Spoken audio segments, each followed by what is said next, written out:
Halo Kingdom City. Sangat senang bisa bersama Anda. Benar sekali, ada suara-suara kami berkhotbah pada penonton studio langsung hari ini. Dan dimanapun Anda berada, kami sangat senang Anda bergabung hari ini. Bahkan, kami sangat bersemangat sebab Anda menghabiskan waktu bersama kami menyembah Tuhan dan mendengar firman-Nya. Saya percaya Tuhan akan melakukan sesuatu yang luar biasa buat Anda. Kita baru selesai dengan conference spektakuler selama 3 hari, di mana orang-orang di seluruh dunia mengalami kuasa dan kehadiran Tuhan kita yang hidup. Dan hari ini Tuhan punya sesuatu yang lebih untuk Anda. Belas kasih-Nya baru setiap pagi, jadi Dia tidak pernah kehabisan. Dia punya sesuatu yang baru buat Anda hari ini. Tahu tidak, sebelum kita masuk dalam firman, saya ingin berdoa. Kita akan mengikat semua gangguan, apapun yang akan menjauhkan Anda dari apa yang Tuhan ingin perbuat untuk Anda hari ini. Saya percaya sesuatu yang signifikan akan berubah dalam hidup Anda hari ini. Amin. Jadi mari bersandar. Ya Bapa, kami nyatakan sekarang, kami nyatakan bahwa saat firman-Mu disampaikan ya Tuhan, kami nyatakan kekuatan supernatural menjamah kehidupan setiap orang. Ya Bapa, dari yang termuda sampai yang tertua, dari yang paling kawakan sampai yang belum mengenal-Mu. Biarlah mereka mengalami perjumpaan dengan-Mu. Kami berdoa hari ini, biarlah sesuatu mengubah atmosfer mereka. Kami meminta ini dalam nama yang terbesar, dalam nama Yesus yang luar biasa, dan semua katakan amin. Amin. Anda tahu, prosedur standar saya adalah saya suka berolahraga di gym. Dan saya pergi ke gym setidaknya 3 kali seminggu. Dan Anda tahu yang saya temukan di sana? Bahwa Tuhan sering berbicara kepada saya. Entah apakah itu karena suasananya, faktanya ialah saya berkonsentrasi hanya pada satu hal, sehingga Dia bisa berkata-kata. Dan di hari Minggu, segera setelah conference, saya berada di gym, saya sedang berolahraga, dan saya benar-benar merasakan seperti saya mendengar suara Tuhan. Itu kesempatan langka, tetapi saya benar-benar merasa seperti Tuhan berbicara kepada saya dengan sangat jelas saat saya berolahraga. Dia bertanya ini kepada saya, katanya, Matt, mengapa menurutmu orang takut? Mengapa menurutmu orang takut? Dan dia berkata, bukankah firmanku dalam 2 Timotius berkata bahwa aku tidak memberi mereka roh ketakutan, tetapi kasih, kekuatan, dan ketertiban. Dan jadi saya mulai memikirkan tentang itu. Saat saya memikirkannya, tiba-tiba semua gambaran ini mulai muncul di benak saya. Saya mulai melihat orang-orang, saya melihat orang-orang yang bertinju dan sparring saat mereka memakai pelindung mereka memakai helm, mereka punya, Anda tahu, hal semacam ini di sekitar mereka, dan mereka mengenakan sarung tangan. Saya melihat seseorang bermain di taman skate, dan mereka mengenakan bantalan siku dan helm serta bantalan lutut. Dan mereka bermain skating. Kemudian saya melihat seperti Anda tahu, anjing penyerang mengejar orang yang melatihnya dan dia mengenakan setelan yang lengkap itu. Dan anjing-anjing itu menggigitnya, tetapi tidak ada kerusakan yang terjadi pada orang ini. Lalu saya melihat tentara lengkap bersenjata. Sepertinya tentara Romawi, dia terlindungi baju besinya. Dan Tuhan berkata padaku, dengar Matt, orang-orang ini tidak takut karena mereka terlindungi. Mereka dilindungi oleh bajunya, mereka tidak takut akan hal ini. Pria yang diserang anjing, wow, banyak yang tahu diserang anjing itu cukup menakutkan. Tapi karena memakai pelindung, pria itu tidak takut. Tuhan berkata, inilah masalah yang dihadapi banyak orang saat ini. Mereka menjalani hidup, tetapi mereka tidak mengenakan perlengkapan senjata Allah. Sehingga rasa takut datang karena kita tidak dilindungi oleh perlengkapan baju besi. Lalu dengan segera dia membawa saya ke kitab Efesus. Jelas sekali kita tahu ini. Jika Anda sudah lama menjadi Kristen, Anda pernah mendengar ini. Dan dari Efesus pasal 6 ini, saya bukan hanya ingin berkhotbah, tapi saya juga akan mengilustrasikannya. Jadi saya akan meminta perwakilan prajurit Romawi akan datang sekarang untuk membantu saya agar Anda dapat melihatnya, bukan hanya mendengar kata-katanya. Lihat orang ini.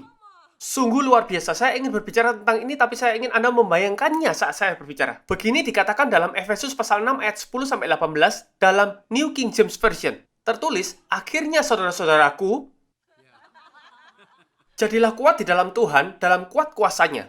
Perhatikan ini, kenakanlah seluruh perlengkapan senjata Allah, sehingga kamu dapat melawan tipu muslihat iblis.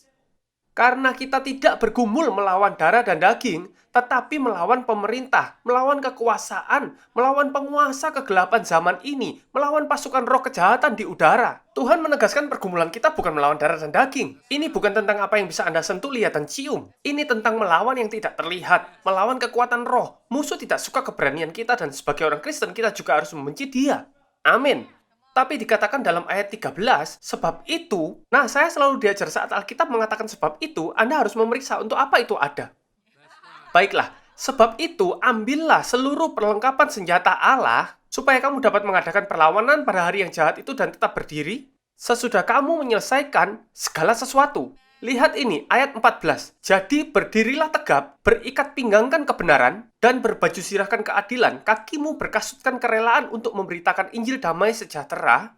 Dalam segala keadaan, pergunakanlah perisai iman, sebab dengan perisai itu kamu dapat memadamkan semua panah api dari si jahat. Dan terimalah ketopong keselamatan dan pedang roh, yaitu firman Allah. Dalam segala doa dan permohonan, berdoalah setiap waktu di dalam roh dan berjaga-jagalah di dalam doamu itu dengan permohonan yang tak putus-putusnya untuk segala orang kudus. Ada sesuatu tentang ini yang jika kita pahami hari ini akan mengubah perjalanan kekristenan Anda selamanya. Saya jarang membuat pernyataan ini, tetapi saya merasa ini sesuatu yang sangat penting bagi kita secara global sebagai gereja. Dengan semua omong kosong, semua sampah, virus yang tidak dapat kita lihat, itu merampas sukacita keselamatan orang-orang. Jika kita mau belajar memasukkan penggalan ayat ini ke dalam kehidupan kita dan menyesuaikannya, bukan hanya mendengarkannya, tidak hanya menjadi pendengar, tapi jadi pelaku firman, saya beritahu Anda, saya beritahu kepada setiap orang yang mendengarkan suara saya sekarang, itu akan mengubah hidup Anda selamanya. Amin. Jadi mari kita lihat, ini bicara tentang mengenakan perlengkapan senjata Allah yang lengkap, bukan? Dan dengan apa itu dimulai? Kita akan membahasnya. Ini dimulai dengan ikat pinggang. Lihat ini, ikat pinggang kebenaran. Oke, ikat pinggang kebenaran. Apa yang saya ingin Anda pahami, sesuatu yang sangat penting. Tidak hanya membawa. Sabuk ialah tempat di mana Anda meletakkan pedang Anda, tetapi juga tempat di mana seorang prajurit menggantung ketopongnya. Dia bahkan akan menggantung perisainya jika perlu karena itu ikat pinggangnya, ya kan? Itu melingkari pinggangmu. Ini bicara tentang apa? Dikatakan berikat pinggangkan kebenaran. Dengan kata lain, apa yang Anda konsumsi? Anda dipenuhi apa? Bagian yang menarik dari ikat pinggang ialah ini adalah satu-satunya benda yang dipasang mengelilingi tubuh. Yang lainnya dipasang di depan. Tapi ikat pinggang mengelilingi tubuh ya. Mengapa? Ini bicara tentang apa yang Anda konsumsi. Anda dikelilingi oleh apa? Apa yang selalu Anda dengarkan? Sebagian besar waktu Anda habiskan untuk apa sehari-hari? Ketakutan? Atau iman? Ketakutan atau iman, apa yang Anda beri untuk diri Anda sendiri? Inilah ikat pinggang kebenaran. Anda harus berikat pinggang kebenaran. Yang kedua adalah baju sirah keadilan. Benar? Dengan kata lain, sadarilah bahwa kita telah dibenarkan melalui Dia. 2 Korintus 5 ayat 21 mengatakan, Dia yang tidak mengenal dosa telah dibuatnya menjadi dosa karena kita. Berbicara tentang Yesus, supaya dalam Dia kita dibenarkan oleh Allah. Jadi Anda mengenakan baju sirah keadilan. Satu ayat ini berbicara tentang fakta bahwa Dia memperhitungkan kebenaran atas kita. Kita tidak benar, tapi Dia memperhitungkannya. Dia memberikannya kepada kita. Dia memberikannya kepada kita. Menjadikan kita kebenaran Allah. Hebat ya? Bagian ketiga dari perlengkapan senjata Allah adalah kasut untuk memberitakan Injil damai sejahtera. Bicara tentang apa ini? Ini bicara tentang mengapa kita harus memakai kasut. Untuk berdiri. Efesus menyebut, oleh karena itu tetaplah berdiri sesudah kamu menyelesaikan segala sesuatu. Di sini kata berdiri disebut beberapa kali dalam bacaan ini. Karena Anda membutuhkannya. Untuk inilah kasut itu dibuat. Membantu Anda melawan serangan musuh. Roma 10 ayat 15 mengatakan, dan bagaimana mereka dapat memberitakannya jika mereka tidak diutus? Seperti ada tertulis betapa indahnya kedatangan mereka yang membawa kabar baik. Jadi pahami, Anda memakai kasut itu yang memungkinkan Anda berjalan ke berbagai tempat dan mengubah atmosfer. Anda memakai kasut itu yang memungkinkan Anda berdiri teguh dalam kebenaran firman Tuhan. Amin. Ayo semuanya dengarkan. Tertulis, dalam segala keadaan. Inilah yang saya suka, dalam segala keadaan. Pergunakanlah perisai iman. Disebutkan, dalam segala keadaan, pergunakanlah perisai iman, sebab dengan perisai itu kamu dapat memadamkan semua anak panah api dari si jahat. Saya ingin Anda memahami ini, pernyataan yang sangat kuat di sini dalam hal perisai iman. Sudah sejak lama saya diajari, banyak orang berpikir iblis hanya melemparkan satu anak panah ke arah Anda setiap dekade. Tidak, ketika penulis Efesus mengatakan untuk memadamkan panah api, dia terus-menerus membombardir Anda dengan ketakutan, taktik, dan hal-hal yang mencoba menjatuhkan iman Anda. Dia akan melempar nafsu ke arah Anda, melemparkan segala macam hal lain ke Anda, kemarahan, kebencian, dosa, segala macam bentuk. Saya diajar ini bukan satu anak panah pada satu waktu. Dia punya seperti senapan mesin, seperti dia menembaki Anda. Itulah sebabnya Anda harus mengangkat perisai iman Anda. Saya bertanya, Tuhan, seberapa besar perisai iman itu? Dia berkata, ukurannya tepat sesuai kebutuhanmu. Bisakah itu tumbuh? Pasti. Saya percaya perisai iman sebanding dengan iman Anda. Jadi semakin besar iman Anda, coba tebak. Semakin besar perisai Anda. Amin. Puji Tuhan. Kita punya kemampuan ini, yaitu memadamkan anak panah api musuh. Yang kelima adalah ketopong. ketopong keselamatan. Apa itu ketopong keselamatan? Roma mengatakan ini di Roma 12 ayat 2. Janganlah kamu menjadi serupa dengan dunia ini, tetapi berubahlah oleh pembaharuan budimu. Pembaharuan budi. Anda harus memakai ketopong keselamatan. Ini membantu Anda memperbarui pikiran Anda. Kolose 3 ayat 2 mengatakan, jangan pikirkan. Pikirkanlah perkara yang di atas, bukan yang di bumi. Anda harus memakai ketopong keselamatan. Anda harus memakainya. Pertandingan gulat sedang berlangsung. Paulus bahkan mengatakan, dia berkata, ya ampun, hal-hal yang tidak ingin aku lakukan, aku terus lakukan. Hal-hal yang ingin aku lakukan, tidak aku lakukan. Oh, celakalah aku, itu aku. Tidak ada yang baik di dalam aku. Ada peperangan terjadi di dalam benaknya. Itulah sebabnya Anda harus memakai ketopong keselamatan. Oke? Dan ini yang terakhir, pedang. Pedang roh. Lihat ini. Pedang roh. Dengar. Sederhananya, pedang roh adalah firman Tuhan. Saya ingin Anda berpikir, Yesus yang adalah firman Tuhan, dia adalah firman yang menjadi manusia. Pakai firman itu. Dalam Lukas pasal 4 saat iblis mencobainya dan datang padanya, Yesus sedang berpuasa di padang gurun. Dan mulai bertanya padanya, bagaimana Yesus menjawab iblis? Ia menggunakan pedang roh. Ia berkata, ada tertulis setan, ada tertulis. Ia mulai mengayunkan pedang. Masuk akalkah saudara? Dia mulai mengayunkan pedang. Beberapa tadi kita perlu belajar mengayunkan pedang itu lagi, amin. Anda harus berlatih kan? Jadi ini persenjataan. Inilah yang membuatnya lengkap. Benar, tapi yang ingin saya bahas untuk saat ini adalah saya ingin bicara tentang awal mulanya.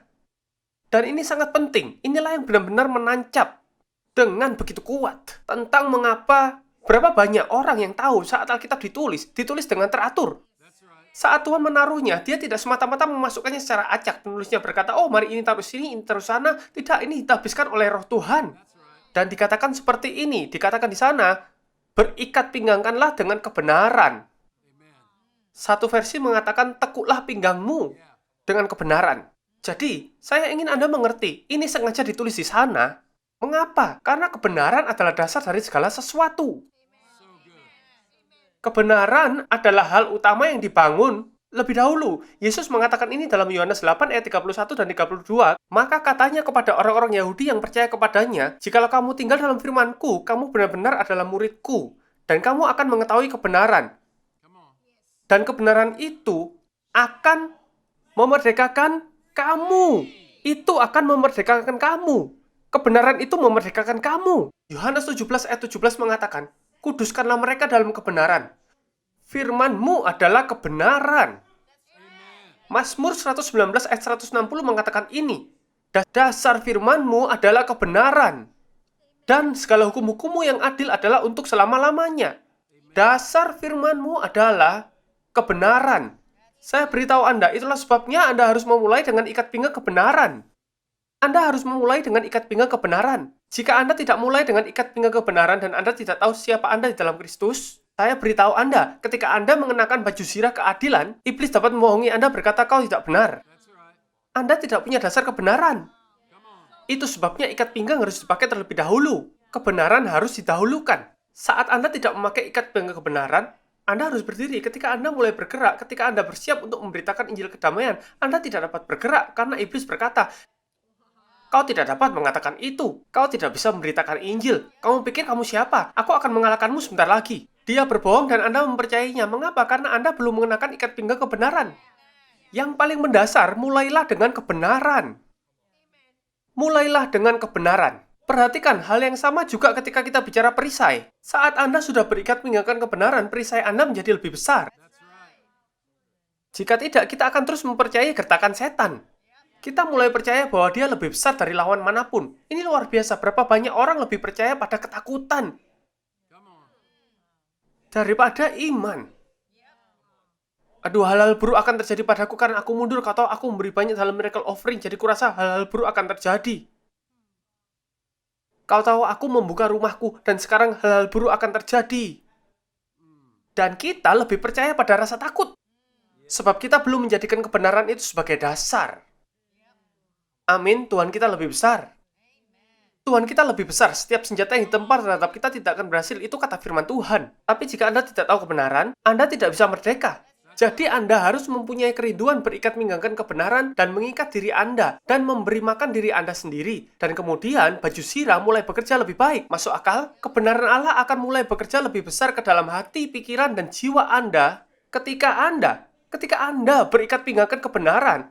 Segala sesuatu di dalam hidup Anda akan mulai berubah. Coba pikirkanlah, jika Anda tidak memiliki kebenaran di dalam hidup Anda, ketopong keselamatan tidak maksimal. Iblis berkata, kamu belum benar-benar diselamatkan. Lihatlah tingkah lakumu. Sebagian dari kita berpikir, aku sudah punya tiket ke surga. Berapa banyak orang tahu bahwa ketopong keselamatan tidak berhubungan dengan tiket ke surga? Keselamatan melambangkan bahwa Anda telah dibeli dengan darah. Bahwa Anda berharga sebagai anak Allah. Bahwa Anda berharga di hadapannya. Anda telah ditebus. Tapi jika Anda tidak punya kebenaran, maka ketopong keselamatan Anda bisa dibohongi sepanjang waktu. Kamu telah gagal. Tuhan melemparmu keluar dari surga. Aku gagal. Sepertinya Tuhan mengusirku dari surga. Aku berbuat salah. Benar-benar salah. Ini karena Anda belum mendapat wahyu tentang kebenaran akan apa itu. Amin. Ayo saudara. Apa artinya saat Anda sudah berikat pinggang kebenaran? Begini artinya. Pedang tidak hanya menjadi objek pertahanan saja, tetapi pedang akan menjadi bentuk serangan.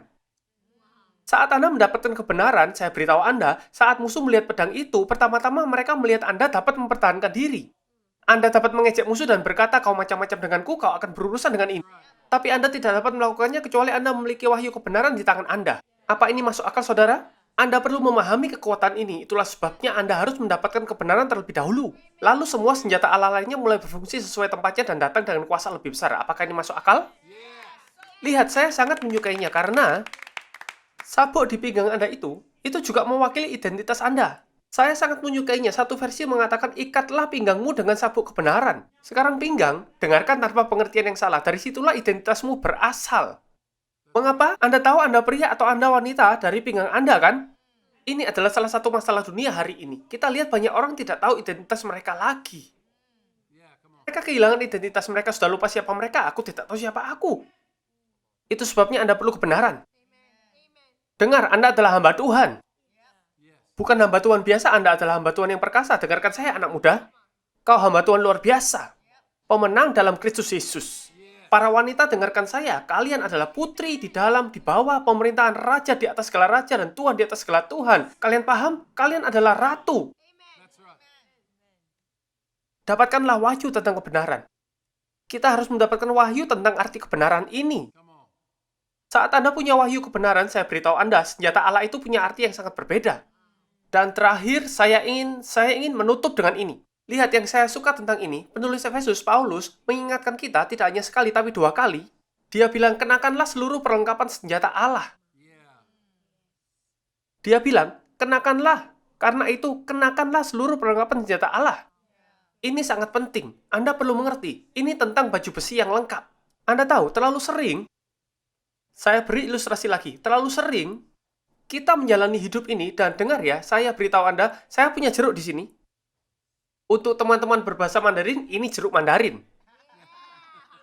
Ya, oke. Ini yang terjadi. Sebagai orang Kristen, kita keluar tanpa mengenakan perlengkapan senjata Allah.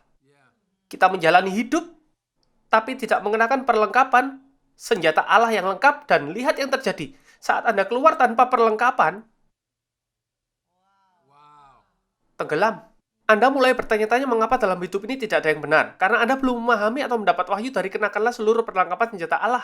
Anda belum mendapat wahyu tentang apa artinya dibungkus oleh kuasa darah Yesus Kristus. Anda belum mendapat wahyu tentang apa itu. Tuhan, aku akan membungkus diriku sendiri dengan Tuhan Yesus. Lihat, inilah mengapa Paulus menasihati kita, kenakanlah perlengkapan senjata Allah yang lengkap. Lalu ada orang lain seperti ini. Dia berkata, baiklah, aku akan memakai sebagian dari baju besi. Aku pakai sebagian. Lihat, aku membawa perisai iman. Atau mungkin Anda berkata, tidak, itu melambangkan ketopong keselamatan. Aku tahu aku aman. Atau tahu tidak, aku sudah memakai kasutnya. Bukankah ini cukup? Yang perlu Anda pahami adalah, Alkitab tidak mengatakan kenakanlah sebagian saja, tapi kenakanlah seluruh perlengkapan senjata Allah. Saat Anda tidak mengenakan perlengkapan yang lengkap dan Anda keluar, mungkin Anda pakai ketopong keselamatan, atau Anda punya pedang roh, Anda mengayunkannya seperti orang liar. Tanpa memakai baju besi, lihat apa yang terjadi. Anda tenggelam. Atau Anda melayang sebentar, tetapi cepat atau lambat, semua tekanan dunia mulai menjatuhkan Anda. Itu sebabnya Paulus menulis, kamu perlu mengenakan seluruh perlengkapan senjata Allah. Kenakanlah seluruh perlengkapan senjata Allah. untuk menghancurkan tembok musuh. Saya beritahu Anda, ada sesuatu yang kuat ketika Anda memahami tentang perlengkapan senjata Allah ini. Lihat apa yang terjadi jika Anda memakai perlengkapan senjata Allah yang lengkap. Ketika Anda mengatakan, "Kau tahu Tuhan, aku mengenakan ikat pinggang kebenaran. Aku mengenakan baju zirah keadilan sekarang. Kau lihat Tuhan, aku mengenakan topeng keselamatan. Aku mengenakan kasut kerelaan untuk memberitakan Injil damai sejahtera. Aku memegang perisai iman. Aku menggunakan pedang roh." Anda mengenakan semuanya. Perhatikan apa yang terjadi. Tidak ada yang bisa melawan Anda. Saudara, ada kuasa di dalamnya. Ada satu kuasa dalam hal mengenakan perlengkapan senjata Allah yang lengkap. Ada perlindungan terjadi dalam hidup Anda. Ini bukan tentang sebagian senjata, ini tentang mengenakan seluruh perlengkapan senjata Allah. Dan di musim ini, tidak peduli di mana Anda berada sekarang, jangan hanya memakai satu potong, jangan hanya memakai dua potong, tetapi mari kita tutupi diri kita sepenuhnya, seluruhnya dengan perlengkapan senjata Allah. Supaya kita berani menyatakan, bahkan saat Daud pergi ke medan perang, dia berkata pada Goliat, "Kau datang melawan aku dengan pedang dan tombak, tetapi aku datang melawanmu dalam nama Tuhan semesta alam." Dan Daud mengalahkannya, bukan dengan senjata jasmani, tetapi dengan perlengkapan senjata rohani. Ayo saudara, apakah ada amin? Lihat, Tuhan akan melakukan sesuatu dalam hidup setiap orang. Saat kita mengenakan baju besi itu, dan biarkan saya menyatakan, tidak ada senjata yang dibuat untuk melawanmu akan berhasil.